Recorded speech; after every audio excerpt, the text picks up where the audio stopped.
जय श्री कृष्ण साथियों, आपका द डिवाइन ऑडिसी में स्वागत है। आज हम श्रीमद् भगवद गीता अध्याय 2 के श्लोक 1 से 72 तक का अनुवाद करेंगे। संजय बोले, तब चिंता और विषाद में डूबे अर्जुन को, जिसकी आंखों में आंसू भर आए थे, मधुसूदन ने यह वाक्य कहे। प्रभु बोले, हे अर्जुन, यह तुम किन विचारों में डूब रहे हो जो इस समय गलत हैं और स्वर्ग और कीर्ति के बाधक हैं। तुम्हारे लिए इस दुर्बलता का साथ लेना ठीक नहीं। इस नीच भाव हृदय की दुर्बलता का त्याग करके उठो, हे परंतप। अर्जुन बोले, हे अरिसूदन, मैं किस प्रकार भीष्म, संख्य और द्रोण से युद्ध करूंगा? वे तो मेरी पूजा के हकदार हैं। इन महानुभाव गुरुओं की हत्या से तो भीख मांगकर जीना ही बेहतर होगा। इनको मारकर जो भोग हमें प्राप्त होंगे वे सब तो खून से रंगे होंगे। हम तो यह भी नहीं जानते कि हम जीतेंगे या नहीं, और यह भी नहीं कि दोनों में से बेहतर क्या है, उनका जीतना या हमारा। क्योंकि जिन्हें मारकर हम जीना भी नहीं चाहेंगे, वही धृतराष्ट्र के पुत्र हमारे सामने खड़े हैं। इस दुख चिंता ने मेरे स्वभाव को छीन लिया है और मेरा मन शंका से घिरकर सही धर्म को नहीं देख पा रहा है। मैं आपसे पूछता हूं, जो मेरे लिए निश्चित प्रकार से अच्छा हो वही मुझे बताइए। मैं आपका शिष्य हूं, मुझे नहीं दिखता कैसे इस दुख का, जो मेरी इंद्रियों को सुखा रहा है, उसका अंत हो सकता है। भले ही मुझे इस भूमि पर अति समृद्ध और शत्रुहीन राज्य या देवताओं का भी राज्य पद क्यों न मिल जाए। संजय बोले, ऋषिकेश श्री गोविंद जी को परंतप अर्जुन गुड़ाकेश यह कहकर चुप हो गए कि मैं युद्ध नहीं करूंगा। हे भारत, दो सेनाओं के बीच में शोक और दुख से घिरे अर्जुन को प्रसन्नता से ऋषिकेश ने यह बोला। प्रभु बोले, जिनके लिए शोक नहीं करना चाहिए उनके लिए तुम शोक कर रहे हो, और बोल तुम बुद्धिमानों की तरह रहे हो। ज्ञानी लोग न उनके लिए शोक करते हैं जो चले गए, और न उनके लिए जो हैं। न तुम्हारा, न मेरा, और न ही इन राजाओं का जो दिख रहे हैं, इनका कभी नाश होता है, और यह भी नहीं कि हम भविष्य में नहीं रहेंगे।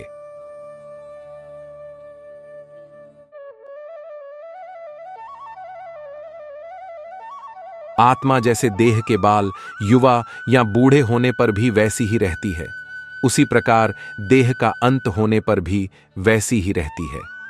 बुद्धिमान लोग इस पर व्यथित नहीं होते। हे कौन्तेय, सर्दी गर्मी सुख दुख ये सब तो केवल स्पर्श मात्र हैं, आते जाते रहते हैं, हमेशा नहीं रहते। इन्हें सहन करो, हे भारत। हे पुरुषर्षभ, वह धीर पुरुष जो इनसे व्यथित नहीं होता, जो दुख और सुख में एक सा रहता है, वह अमृता के लायक हो जाता है।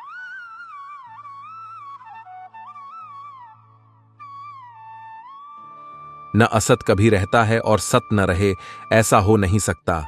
इन होनों की ही असलियत वह देख चुके हैं जो सार को देखते हैं।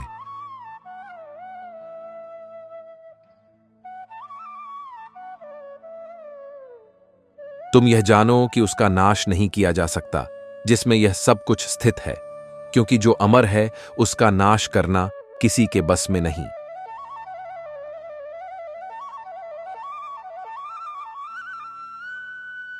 यह देह तो मरणशील है, लेकिन शरीर में बैठने वाला अंतहीन कहा जाता है।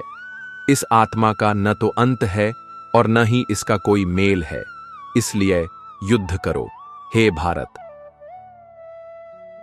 जो इसे मारने वाला जानता है या फिर जो इसे मरा मानता है, वह दोनों ही नहीं जानते। यह न मारती है और न मरती है। यह न कभी पैदा होती है और न कभी मरती है। यह तो अजन्मी, अंतहीन, शाश्वत और अमर है, सदा से है, कब से है। शरीर के मरने पर भी इसका अंत नहीं होता। हे पार्थ, जो पुरुष इसे अविनाशी, अमर और जन्महीन, विकारहीन जानता है, वह किसी को कैसे मार सकता है या खुद भी कैसे मर सकता है। जैसे कोई व्यक्ति पुराने कपड़े उतार कर नए कपड़े पहनता है, वैसे ही शरीर धारण की हुई आत्मा पुराना शरीर त्याग कर नया शरीर प्राप्त करती है।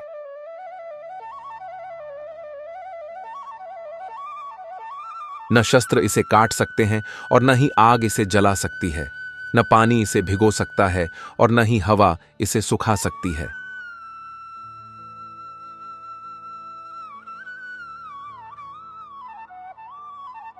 यह अछेद्य है, जलाई नहीं जा सकती, भिगोई नहीं जा सकती, सुखाई नहीं जा सकती। यह हमेशा रहने वाली है, हर जगह है, स्थिर है, अंतहीन है। यह दिखती नहीं है, न इसे समझा जा सकता है। यह बदलाव से रहित है, ऐसा कहा जाता है। इसलिए इसे ऐसा जानकर तुम्हें शोक नहीं करना चाहिए।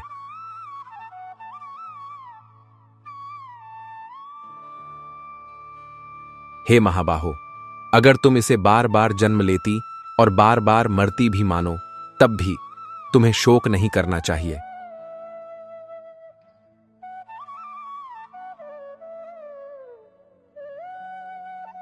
क्योंकि जिसने जन्म लिया है उसका मरना निश्चित है।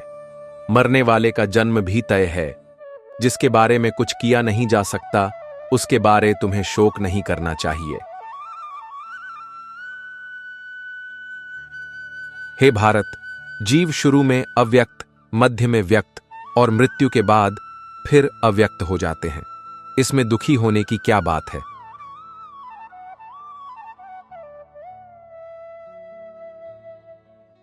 कोई इसे आश्चर्य से देखता है, कोई इसके बारे में आश्चर्य से बताता है और कोई इसके बारे में आश्चर्यचकित होकर सुनता है, लेकिन सुनने के बाद भी कोई इसे नहीं जानता।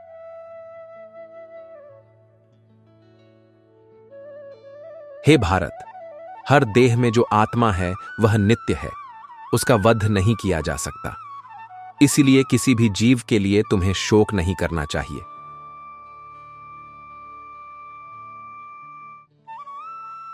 अपने खुद के धर्म से तुम्हें हिलना नहीं चाहिए, क्योंकि न्याय के लिए किए गए युद्ध से बढ़कर एक क्षत्रिय के लिए कुछ नहीं है।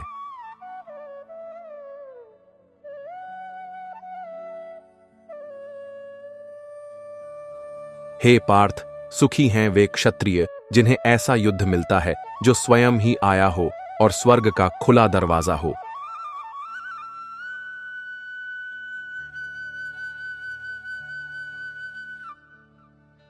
लेकिन यदि तुम यह न्याय युद्ध नहीं करोगे तो अपने धर्म और यश की हानि करोगे और पाप प्राप्त करोगे।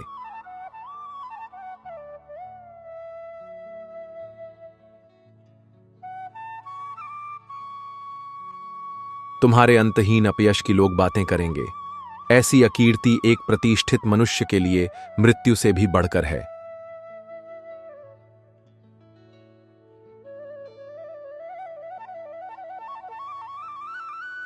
महारथी योद्धा तुम्हें युद्ध के भय से भागा समझेंगे। जिनके मत में तुम ऊंचे हो, उन्हीं की नजरों में गिर जाओगे।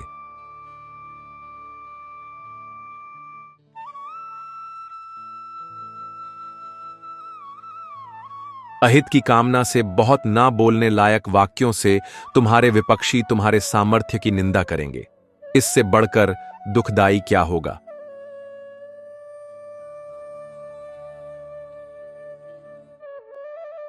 यदि तुम युद्ध में मारे जाते हो तो तुम्हें स्वर्ग मिलेगा, और यदि जीतते हो तो इस धरती को भोगोगे। इसलिए उठो, हे कौन्तेय, और निश्चय करके युद्ध करो।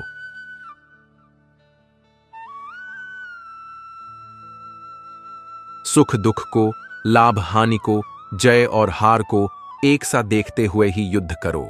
ऐसा करते हुए तुम्हें पाप नहीं मिलेगा।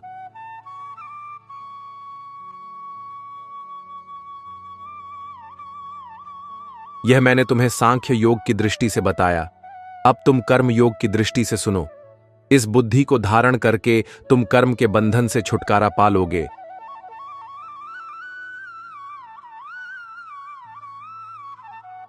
न इसमें की गई मेहनत व्यर्थ जाती है और न ही इसमें कोई नुकसान होता है।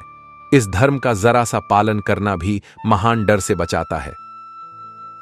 इस धर्म का पालन करती बुद्धि एक ही जगह स्थिर रहती है।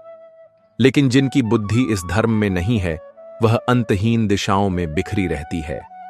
हे पार्थ, जो घुमाई हुई फूलों जैसी बातें करते हैं, वेदों का भाषण करते हैं, और जिनके लिए उससे बढ़कर और कुछ नहीं है, जिनकी आत्मा इच्छाओं से जकड़ी हुई है और स्वर्ग जिनका मकसद है, वह ऐसे कर्म करते हैं जिनका फल दूसरा जन्म है।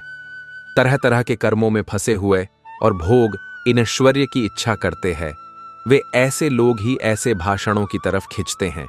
भोग ऐश्वर्य से जुड़े जिनकी बुद्धि हरी जा चुकी है, ऐसी बुद्धि कर्म योग में स्थिरता ग्रहण नहीं करती। वेदों में 3 गुणों का व्याख्यान है, तुम इन तीनों गुणों का त्याग करो। हे अर्जुन, द्वंद्वता और भेदों से मुक्त हो, सत में खुद को स्थिर करो, लाभ और रक्षा की चिंता छोड़ो और खुद में स्थित हो। हर जगह पानी होने पर जितना सा काम एक कुएं का होता है, उतना ही काम ज्ञानमंद को सभी वेदों से है। मतलब यह कि उस बुद्धिमान पुरुष के लिए जो सत्य को जान चुका है, वेदों में बताए भोग प्राप्ति के कर्मों से कोई मतलब नहीं है। कर्म करना तो तुम्हारा अधिकार है, लेकिन फल की इच्छा से कभी नहीं। कर्म को फल के लिए मत करो और न ही काम न करने से जुड़ो। योग में स्थित रहकर कर्म करो। हे धनंजय, उससे बिना जुड़े हुए बा काम सफल हो न हो, दोनों में एक से रहो। इसी समता को योग कहते हैं। इस बुद्धि योग के द्वारा किया काम तो बहुत ऊंचा है। इस बुद्धि की शरण लो। काम को फल की इच्छा से करने वाले तो कंजूस होते हैं। इस बुद्धि से युक्त होकर तुम अच्छे और बुरे कर्म दोनों से छुटकारा पालोगे। इसलिए योग को धारण करो। यह योग ही काम करने में असली कुशलता है। इस बुद्धि से युक्त होकर मुनि लोग किए हुए काम के नतीजों को त्याग देते हैं। इस प्रकार जन्म बंधन से मुक्त होकर वे दुख से परे स्थान प्राप्त करते हैं। जब तुम्हारी बुद्धि अंधकार से ऊपर उठ जाएगी, तब क्या सुन चुके हो और क्या सुनने वाला है, उसमें तुम्हें कोई मतलब नहीं रहेगा। एक दूसरे को काटते उपदेश और श्रुतियां सुन सुनकर जब तुम अडिग स्थिर रहोगे, तब तुम्हारी बुद्धि स्थिर हो जाएगी और तुम योग को प्राप्त कर लोगे। अर्जुन बोले, हे केशव, जिसकी बुद्धि ज्ञान में स्थिर हो चुकी है, वह कैसा होता है? ऐसा स्थिरता प्राप्त किया व्यक्ति कैसे बोलता, बैठता, चलता, फिरता है? प्रभु बोले, हे पार्थ, जब वह अपने मन में स्थित सभी कामनाओं को निकाल देता है और अपने आप में ही अपनी आत्मा को संतुष्ट रखता है, तब उसे ज्ञान और बुद्धिमता में स्थित कहा जाता है। जब वह दुख से विचलित नहीं होता और सुख से उसके मन में कोई उमंगे नहीं उठती, इच्छा और तड़प, डर और गुस्से से मुक्त, ऐसे स्थित हुए धीर मनुष्य को ही मुनि कहा जाता है। किसी भी ओर न जुड़ रहा, अच्छा या बुरा कुछ भी पाने पर जो ना उसकी कामना करता है और न उससे नफरत करता है, उसकी बुद्धि ज्ञान में स्थित है। जैसे कछुआ अपने सारे अंगों को खुद में समेट लेता है, वैसे ही जिसने अपनी इंद्रियाओं को उनके विषयों से निकालकर खुद में समेट रखा है, वह ज्ञान में स्थित है। विषयों का त्याग कर देने पर उनका स्वाद ही बचता है। परम को देख लेने पर वह स्वाद भी मन से छूट जाता है। हे कौन्तेय, सावधानी से संयमता का अभ्यास करते हुए पुरुष के मन को भी उसकी चंचल इंद्रियां बलपूर्वक छीन लेती है। उन सब को संयम कर मेरा ध्यान करना चाहिए, क्योंकि जिसकी इंद्रियां वश में है, वही ज्ञान में स्थित है। चीजों के बारे में सोचते रहने से मनुष्य को उनसे लगाव हो जाता है। इससे उसमें इच्छा पैदा होती है और इच्छाओं से गुस्सा पैदा होता है। गुस्से से दिमाग खराब होता है और उससे याददाश्त पर पर्दा पड़ जाता है। याददाश्त पर पर्दा पड़ जाने से आदमी की बुद्धि नष्ट हो जाती है और बुद्धि नष्ट हो जाने पर आदमी खुद ही का नाश कर बैठता है। इंद्रियों को राग और द्वेष से मुक्त कर खुद के वश में कर जब मनुष्य विषयों को संयम से ग्रहण करता है, तो वह प्रसन्नता और शांति प्राप्त करता है। शांति से उसके सारे दुखों का अंत हो जाता है, क्योंकि शांत चित्त मनुष्य की बुद्धि जल्दी ही स्थिर हो जाती है। मन अगर विचरती हुई इंद्रियों के पीछे कहीं भी लग लेता है, तो वह बुद्धि को भी अपने साथ वैसे ही खींच कर ले जाता है जैसे एक नाव को हवा खींच ले जाती है। मन अगर विचरती हुई इंद्रियों के पीछे कहीं भी लग लेता है, तो वह बुद्धि को भी अपने साथ वैसे ही खींच कर ले जाता है जैसे एक नाव को हवा खींच ले जाती है। इसलिए हे महाबाहो, जिसकी सभी इंद्रियां अपने विषयों से पूरी तरह हटी हुई हैं, सिमटी हुई हैं, उसी की बुद्धि स्थिर होती है।